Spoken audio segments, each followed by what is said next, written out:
Share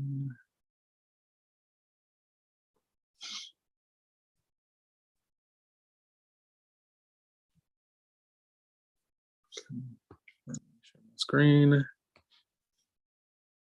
That's fine.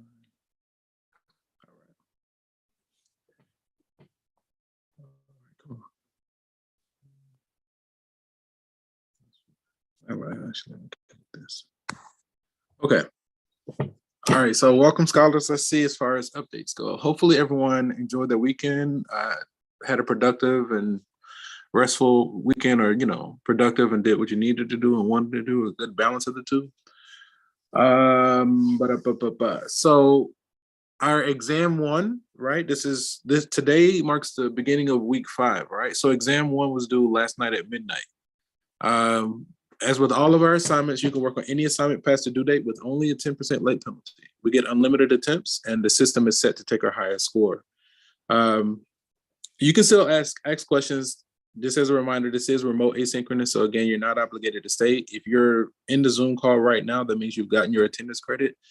If you have questions that you'd like to ask, again, the intent is for this time period right now is really office hours or Q&A. I just fill it with lectures and homework just to fill the dead air. If there aren't questions, what I'm planning on doing is today, we'll go through as much of the lecture as we can. Whatever we don't finish today, again, the recording is already there. So, you can watch that. And then on Wednesday, we'll go through as much of the homework as we can. Unless you guys, request something else, then we'll shift it up. Also, as an alert,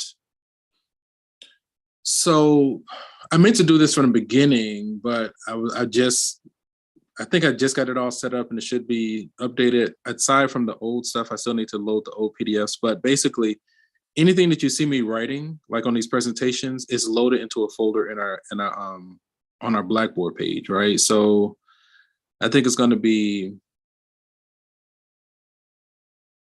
it's a folder that should say like handouts. Not all assignments. It's going to be a folder. It's a link. It's going to be whichever one of those links that says box link. You can find anything that you see me writing. You can find a copy of it there. And basically, I think I'm going to dump all of my PDFs in there. So that means anything from any class, right? And I usually put a header or title that's relevant so you can find your stuff. But yeah, anything that you see me writing is basically available on the folder that says box link, right? Okay. If you need help finding that, just let me know. I can show you how to find it. This group also, be sure that everybody by now should have at least, connected with Dr. Lamar and is working on your lab, right? So the lab is there. We had our exam one. Hopefully you guys have devised a plan. I definitely encourage everyone to seek out the tutors and link up with the tutors. I encourage you to work on these items with the tutor. Okay, so I can't think of any other pertinent information. So with that, we're going to go ahead and hop into today's material. All right, so let's see. I have a question about exam one. Go ahead. So we can't retake any of the exams, but we can retake all the assignments. You can retake anything that's on Pearson. That means exams, quizzes, and homework. So yes, you can retake the exam. Oh, okay. Thank you. Yeah, you get unlimited attempts. Yeah. Okay, that was good. All right, so we're continuing chapter 1, graphs and functions. And so today we're going to be starting with section 1.4, a library of functions. And some objectives here, we like to define what we mean by linear function, right? I feel like that's given away in that second word. Discuss important properties of functions, graph square root and cube root functions, evaluate and graph piecewise functions. We want to graph basic functions and find the average rate of change of a function. Okay, so these are the topics we like to try to get through as many of these as we can today. We're obviously not going to get through all of this today, but again, that's why I went out of my way to make those pre-recorded lectures, because the time that we have together is very precious. So the only way I can get that in there is by giving you outside work. So linear functions, let m and b be real numbers, then the function f of x equals mx plus b is called a linear function, all right? If m is equal to 0, then if m is 0, then that first term goes to 0, and then you have f of x equals b is called a constant function. If m is 1, and b is 0, then the resulting function is called the identity function. You have f of x equals x, right? That's called the identity function. Okay. So that's just some baseline stuff. The f of x equals mx plus b, that's like y equals mx plus b. Okay. So that's not too bad. The graph of f of x equals mx plus b. Let me grab. Let's see what my batteries look like. No, that's fine. That's good enough. Cool. So the graph of a linear function is a non-vertical line with slope m and y-intercept b, right? So this is when your slope is positive. When the slope is positive, notice as you trace the graph left to right, as you trace it left to right, the graph goes up when the slope is positive.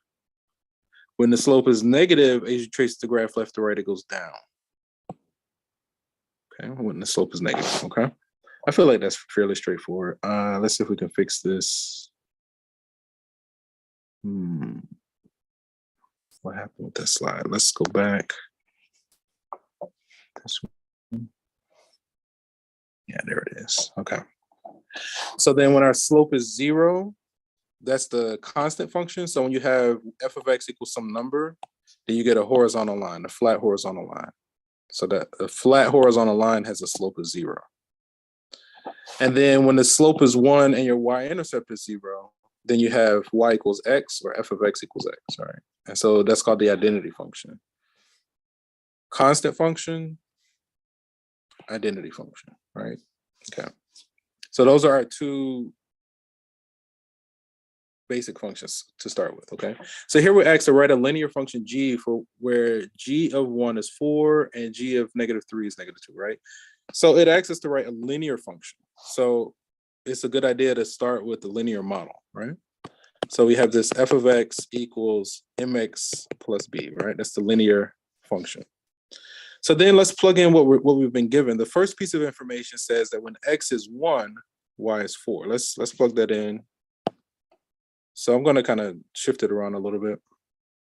So x is 1. So basically we're going to have m plus b equals what? 4, right? And then for the second one, we got when x is -3, y is -2. So then we get -3m plus b equals -2. Okay. So we have two unknowns, m and b, and two equations. Every time we have an unknown, we need an equation, right? So again, we have two unknowns, we have two equations, so we have enough information to solve. So let's solve for b in the first one, right? I just feel like that might be a little bit easier. So if we solve for b, in other words, get the b by itself, we can subtract m on both sides. So from the first one, and actually I'm going to move this over to the left some just to give myself some space. So from the first one here, I'm going to label this as equation 1 and this is equation 2. So from equation 1, if we solve for b, we get that b equals 4 minus m, all right? So then what we want to do is take this piece of information and plug it into equation 2, all right? So we can replace b with that expression. So then from equation 2, we get -3m plus b equals -2. Now notice, first to do my substitution, first I replace b with a blank set of parentheses. All right, I replace b with the blank set of parentheses. And then what goes into the blank parentheses? The 4 minus m. At this stage, we have one equation and one unknown, so we're primed to solve, right? Notice there's nothing to distribute here, right? That's like a 1, so we can actually just lose the parentheses here and then basically combine like terms. So if we lose the parentheses and combine like terms, -3m minus 1m is going to be a -4m plus 4 equals -2. Subtract 4 on both sides. -4m equals -6. And then I'm going to continue over here. Divide both sides by -4. M equals, what is that, 3 by 2? So this is our claim for our slope, right? Our claim is that the slope is 3/2. Okay. As usual, if anything is not clear, feel free to unmute yourself to get my attention. I'll check the attendance for any stragglers in just a moment. Let me finish this one out. So we solve for m. So then we can take this, plug it into our favorite equation, whichever one we want, either 1 or 2, and then see can we solve, right? Okay. I was hoping that equation 2 might be easier, but it doesn't look like anything cancels. So I'm going to plug it into equation 1. So if we plug this into equation 1, we get 3/2 plus b equals 4. So we subtract. So, you can use calculators, whatever you need to do. That's basically 1.5. So 4 minus 1 would be 3, minus another half would be 2.5. So that's like 5/4. So then if we put these two pieces of information into our function, because again, we're trying to find a linear function that passes through those 2 points, then we should get f of x equals 3/2 x plus 5/4, right? So now our claim is that this is our function, but then the following is the reason why I fell in love with mathematics, because you can check many of the questions, right? If our claim is that we're saying if this is the function, what does this mean, right? For this to be the answer. In order for this to be the answer, this needs to be a line that passes through these 2 points. And obviously that should be a G instead of an F. Let me just fix that, just to be consistent with our labeling. Okay. So when we're saying basically, when x is 1, we should get 4. When x is -3, we should get -2. So let's see. If we plug in a 1, when x is 1, let me see. So 3/2 is the same as 6/4. 6/4.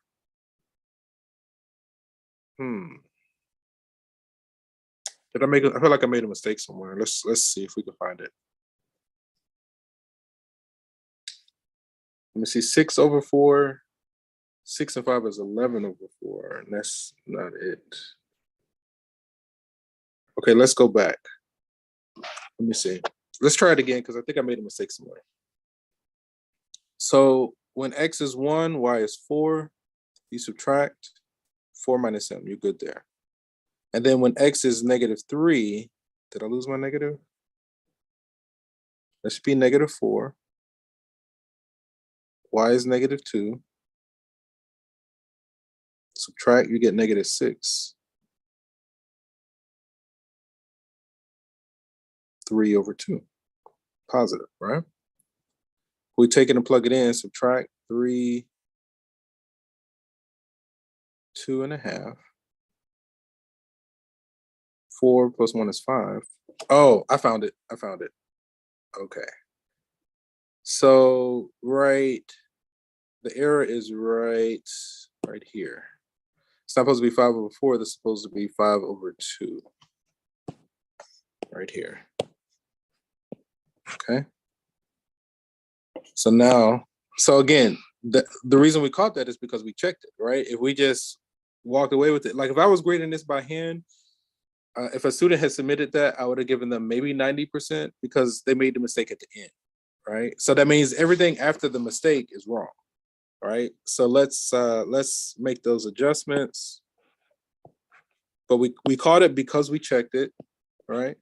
Like, I just remember being a student, and like in my English classes and literature classes, I'll do everything they say, read the books, write the reports. I mean, I would literally do all the work. But then they would just give me, it feels like they would just give me scores at random. They would be like, that's worth a B. And then they would always want to argue with me. And I'm like, yo, what are you talking about? This is quality work. Like, give me my points, right? But then when I was in my math classes, it didn't matter how the teacher felt. As long as my steps were justified, I checked my work and I covered my ass. Like, they had to give me my points. Like, even if they didn't like me, it didn't matter because it was right. So when I saw that, I was like, well, hell, I can empower myself and defend myself, right? At least in this academic realm. So hence, I just, I took my time, and like when I was a student at Morehouse, I worked in like the rec center, right? I don't know if y'all still do that or not, but I worked there for work study, right? And so for work study, I was sitting at this desk for hours on end, getting paid to sit at this desk. I was like, well, hell, I might as well just go ahead and do my homework. So I was basically getting double paid to do my homework because I was there on scholarship as well. So I figured if I'm sitting at this desk for hours, that's when I would study. That's when I would just do the work. I just scheduled it into my time.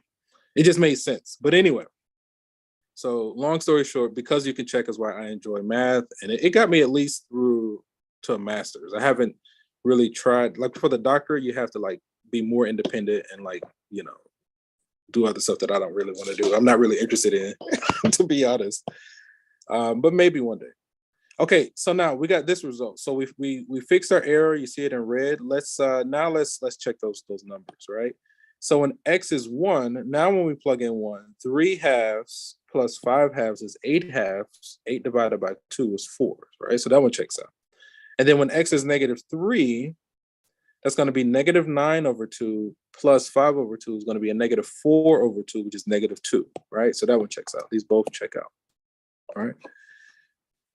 So again, so whenever possible, you want to check. Like if this was a testing environment and you want to know if it's correct, you ask yourself, does that answer make sense? What does it mean for that to be the answer, right? And then you just check it against the original as best you can. Okay, so write a linear function. First, they found the slope. Now, what did we do? Oh, okay. Yeah, I totally did use a technique that is later in the semester, but that's fine.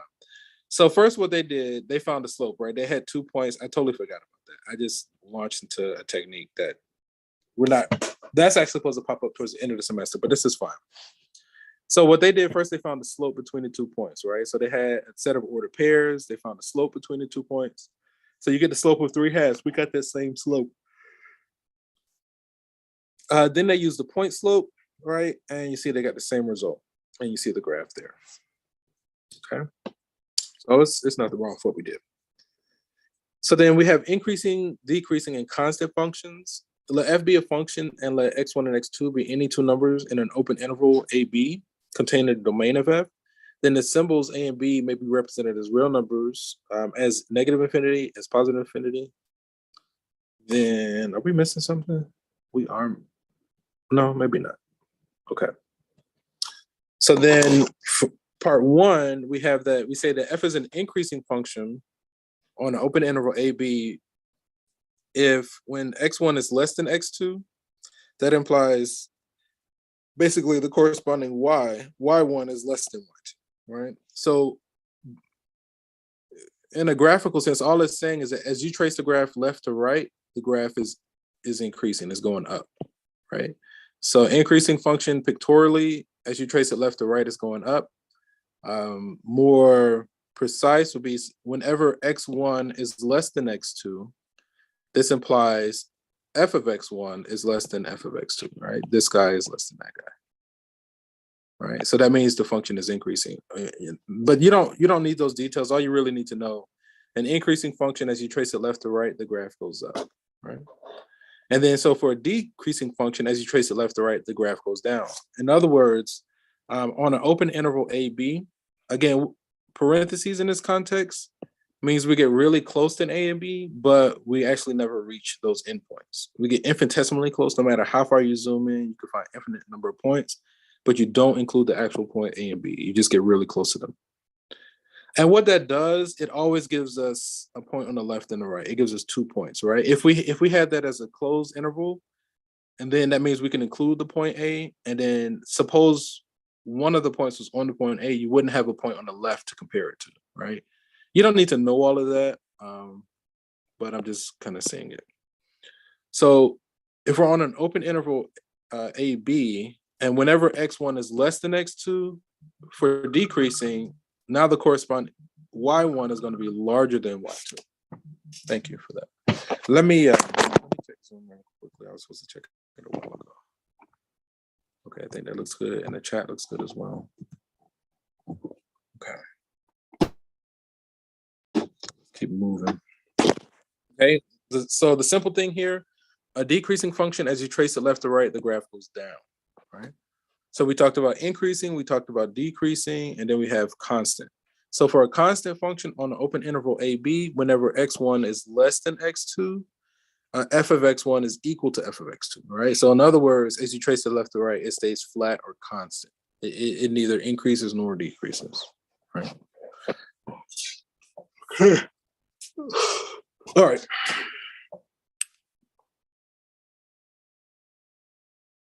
Okay. So from the graph of G, find the intervals over which G is increasing, decreasing, or constant, right? So as we start tracing this from the left to the right, the far left, what's that corresponding X going all the way to the far left? The far left is what? Negative infinity. Now, as we go from the far left up until here, our function is increasing. So from negative infinity up until this X value is what? -2. And we said this needs to be on an open interval. We're saying that the function is increasing. So I'm just going to abbreviate it by an up arrow. We're saying the function is increasing. Then as X goes from -2 to, what is that, 3, it's flat, right? So then we're saying from -2 to 3, the open interval, so we need to use parentheses, we're saying it's constant. I'm just going to abbreviate constant with the horizontal line. It's constant. And then as X goes from 3 to positive infinity, infinity always gets a parentheses. And for this context, the 3 gets a parentheses, because again, we're doing this on an open interval, it's decreasing, right? So we talked about the interval where it's increasing, where it's constant, and where it's decreasing. Okay. I feel like this isn't too terribly bad. It's increasing from on there, it's constant there, and it's decreasing there. Okay, can I get a volunteer to read this one for me?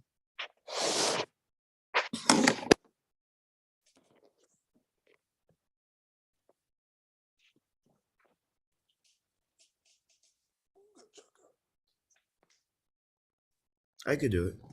All right, thank you. If A is in the domain of a function f, we say that the value fa is a relative minimum of f. If there is an interval x1, x2 containing a such that fa is less than or equal to fx for every x in the interval x1, x2, we say that the value fa is a relative maximum of f. If there is an interval x1, x2 containing a such that fa is greater than or equal to fx for every x in the interval x1, x2. Okay, right. Okay, so let's go back through that, right?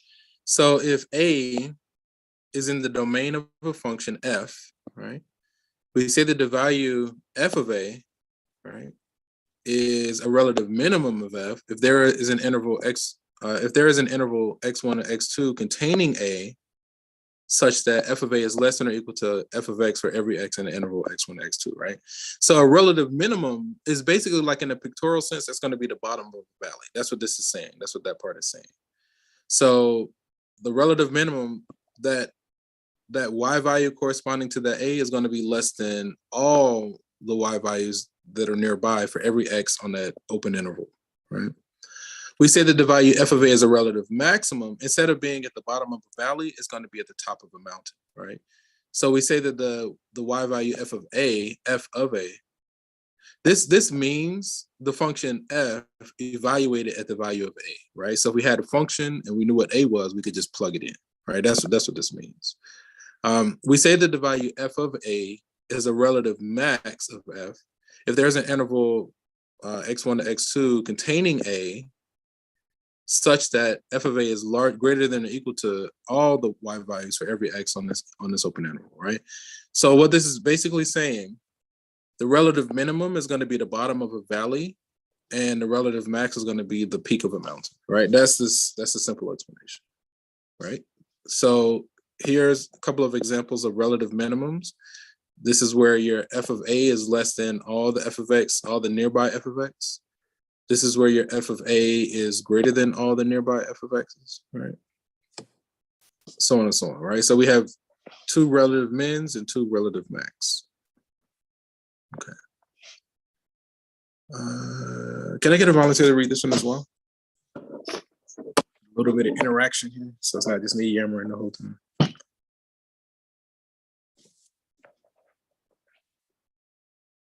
Oh, I always get clicky. I start messing stuff up.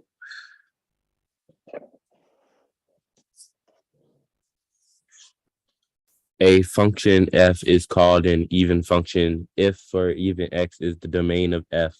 Negative x is also the domain of f, and the graph of an even function is symmetric with respect to the y-axis. Okay. Anybody feel confident in like putting this in their own words before I talk about it? Anybody?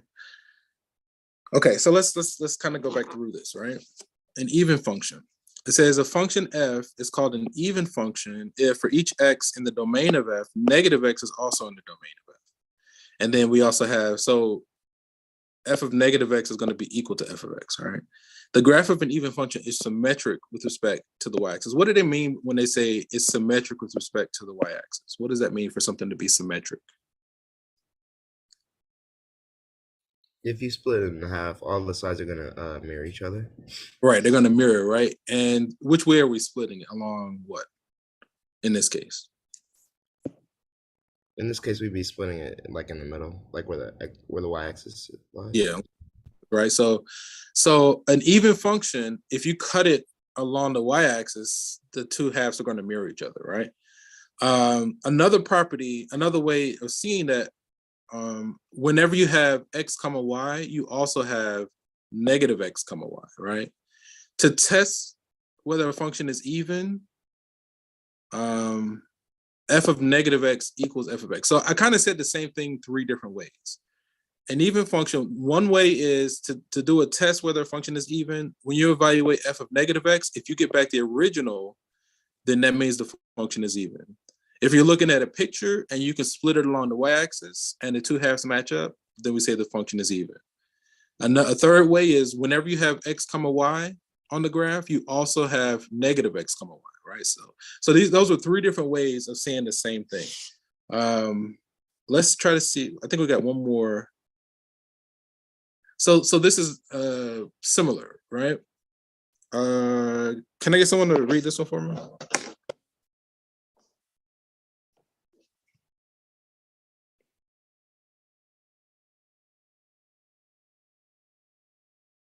You guys have been doing great, by the way, with the reading. Like you're not far off. Like you're actually really good. So to encourage you.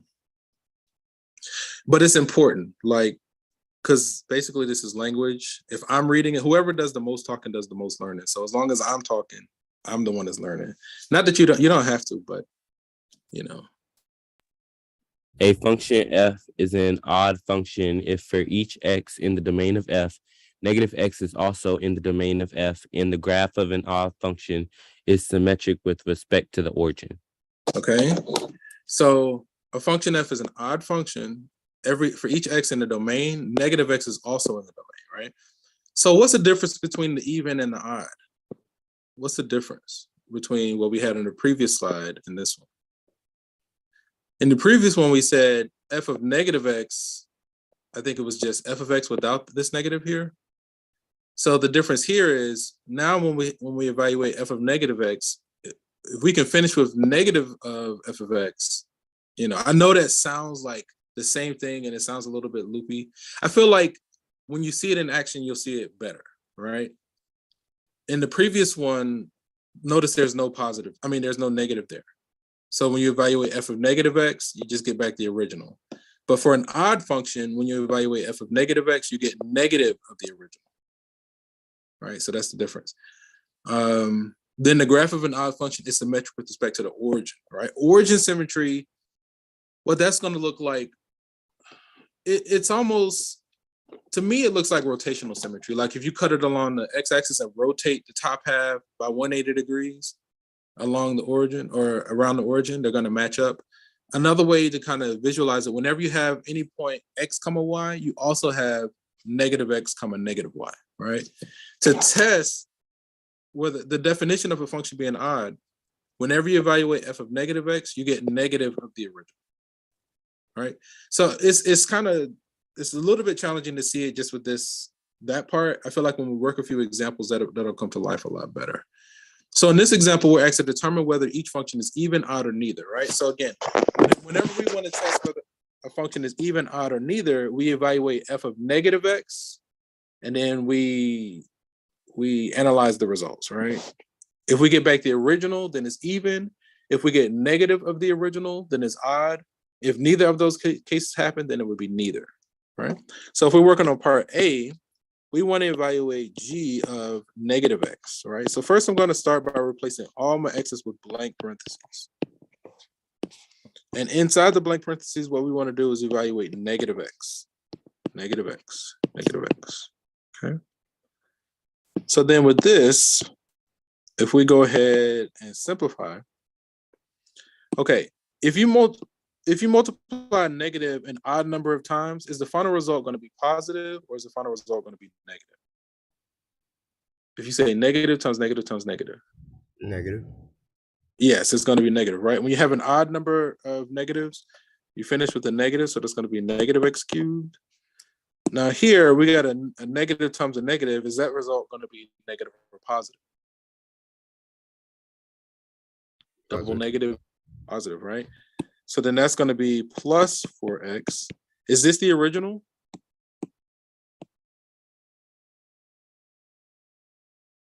No. No. Let's try factoring out a negative from those terms. If we factor out a negative, we're going to be left with x cubed minus 4x. Is this negative of the original?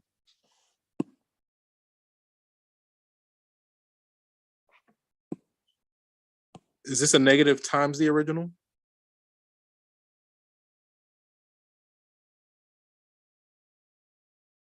Yeah, right? Because the original's right here, right? So this is so we were able to get it to a negative times the original, right? So when we have g of negative x equals a negative times the original, that's the definition of a function being odd. Out of space, I'm gonna shrink this down just to get it to fit. Okay, so that's the definition of a function being odd. Whenever we evaluate g of negative x and we get negative of the original, then the function is odd. Let's try B. Let's try another one. So we're working on B. Again, when we're doing this, we want to replace each x with, so to evaluate whether a function is even, odd, or neither, we want to replace x with negative x, simplify, and evaluate, right? So f of x, first I'm going to replace each x with a blank set of parentheses.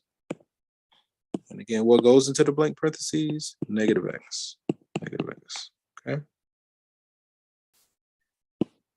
Let's see the time. We got a few minutes, okay. So then with this term, right? As a reminder, terms are things that we add and subtract. Factors are things that we multiply and divide, right? So since we have one main grouping symbol here, this plus, that means we have two terms, two things that are being added. So if we look at this first term, if you have an even number of negatives, will the final result be positive or negative for that term? Even number of negatives. Positive. It'll be positive, right? Okay, so that term is going to be positive. I think the 5, there's nothing going on there, so we just bring it down. Is this the original? Yes. Yes, right? So this is the original. So we have f of negative x, right? That's the definition of a function being even. This over a little bit. That's the definition of a function being even. And let's match the sides. Come on. There you go. Okay,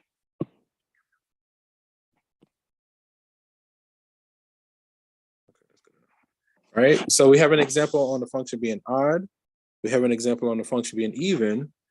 So let's try this part C. I think I'm gonna work down here just for the sake of space. So we want to evaluate h of negative x, replace each x first with a blank set of parentheses. So whenever I do substitutions, this is my favorite way to do it. It just helps me to keep track of my signs. So whenever I'm plugging in, evaluating a function at a certain value, no, we're substituting x for negative x. So we put a negative x to all the blank parentheses. Then we simplify. So like before, if we have an odd number of negatives, is that result going to be positive or negative? Negative. Negative, right? Okay. I think it's starting to click a little bit now. So this one is going to be a negative 2x cubed. And then the next part,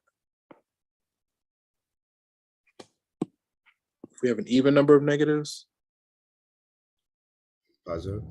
positive, right? So it's going to be plus x cubed, x squared.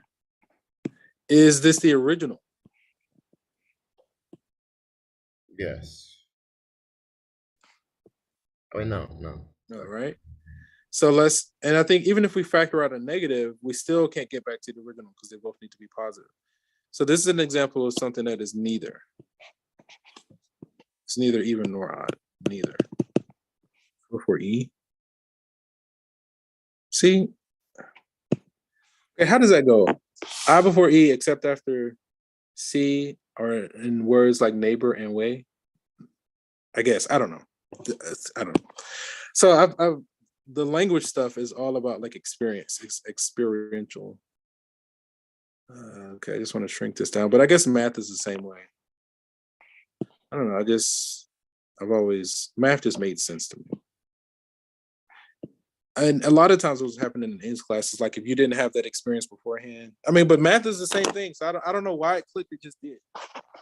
Honestly, when I look at my chart, that's what my chart says. A lot of my functions are very like, not logical. I was going to say logical, but direct or specific. Anyway, it does align with my chart. But we got odd, even, or neither. That's neither here nor there. Okay, odd, even, or neither. Right, that's what we got here. And then you see it there. Okay. So I think that we might have time for like one more example. Let's do one more. Okay, yeah, let's talk about this, a piecewise function. We got a few minutes. So it says evaluating a piecewise function. I'm just going to let me read through this first. To evaluate f of a for a piecewise function f, determine which line of the function applies to the number a. Evaluate f of a using the line chosen from step 1. Oh, that's it. Oh, that's just evaluating, okay? So to evaluate a piecewise function, determine which line of the function applies to the number a, and then evaluate f of a using the line chosen from step 1, right? So a piecewise function, all that is like you have multiple graphs on one plane, but then like one graph applies to one interval, another graph applies to another, right? So if you were graphing a piecewise function, you would graph all the graphs like normal, but then what you would have to do is go back and erase the parts that you don't need. All right. So let's see one in action. I know we're kind of short on time. For instance, with this one, if we wanted to like graph this, right? If we were graphing, you just graph y equals x squared like normal. You just graph y equals 2x plus 1 like normal. But this first one only applies if x is strictly less than 1, right? So if x is strictly less than 1, are we keeping the numbers to the left of 1 or the numbers to the right of 1? If x is less than 1, are we talking about the left side of 1 or the right side? Left. This is talking about the left, right? So I got to find a better way to say that. But yes, right? I keep wanting to say right, but we're talking about the left side, right? So if we were to graph this like normal, we would erase the right-hand side and keep the left-hand side because of this. So if this is talking about the left, then this one should be talking about what? If you had to guess. X is greater than or equal to 1, we're talking about the right-hand side. So what we would do is graph this like normal, but erase the left and keep the right-hand side. This one says keep the left. This one says keep the right, okay? So that's just this overview of the graph. I'm trying to just wrap it up because we're out of time. So then this one asks us to find f of 0 and f of 2, right? So for f of 0, when x is 0, do we use the first line or do we use the second line? In other words, is 0 to the left of 1 or is it to the right of 1? All right. Because we're out. It's left of 1, right? So when x is 0, we would use the first line because of the restriction on the domain.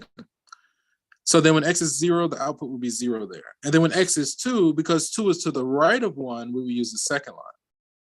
So then if we plug in 2 here, we would get 5. So from the first one, we get 0. The second one, we get 5. Okay, let's see. All right, I think they're just reiterating what we said. You see the 0 and you see the 5. Okay, and I think that's about all that we have time for today. If you do want to see there should be a full lecture that goes through the remaining slides. Let me go ahead and load this and make it available for you guys. So I'm going to send it to Box, but the folder, let's see, fall. This is College Algebra 1, not the Dropbox, the notes. It goes right there in the notes. You can say updated daily. We're going to put it there, right? Paper, I don't know. Recordings, okay. So this is what I mean, like, so to access this, basically go to our Blackboard page and you'll now have a copy of this. And so you may or may not have been using the notes, but like the students' notes that I've loaded in advance, I remove all the details on like the results, right? So it still has like the definitions and things, but then it has the example, the question of the example, but then no results, right? So now I just give you a copy of basically all the results for this section. I intend to go back and go ahead and load the old stuff that I've done. And then every time we meet, I'm just gonna dump the PDFs into that one folder, right? Are there any questions? Do you guys have any questions? Okay, let me see, as far as a recap. So let's see. So exam 1 was due, but again, with all of our assignments, we get unlimited attempts and you can work on any assignment past the due date. So if you can still improve your exam 1 score up to 90%, right? If you want to get higher than the 90, you have to submit it early. You know, you have 7 days where you can get higher than 90. After the due date, the highest you can earn is a 90. Unlimited attempts, the system is set to take your highest score. I can't think of anything else. That's the main part. Again, any PDF that we have, I'm loading it onto Blackboard, so you should be able to access it. If you need help with that, just let me know. I can't think of anything else. So on that, if there aren't any burning questions, are there any burning questions? Going once, going twice? Okay. If there aren't any burning questions, we're going to end the session here. And from one beautiful mind to another, enjoy the rest of your day, guys. Take care. See you Wednesday, same place, same time next week, or next Wednesday. This upcoming Wednesday. See you guys. Take care. Peace. Thank you.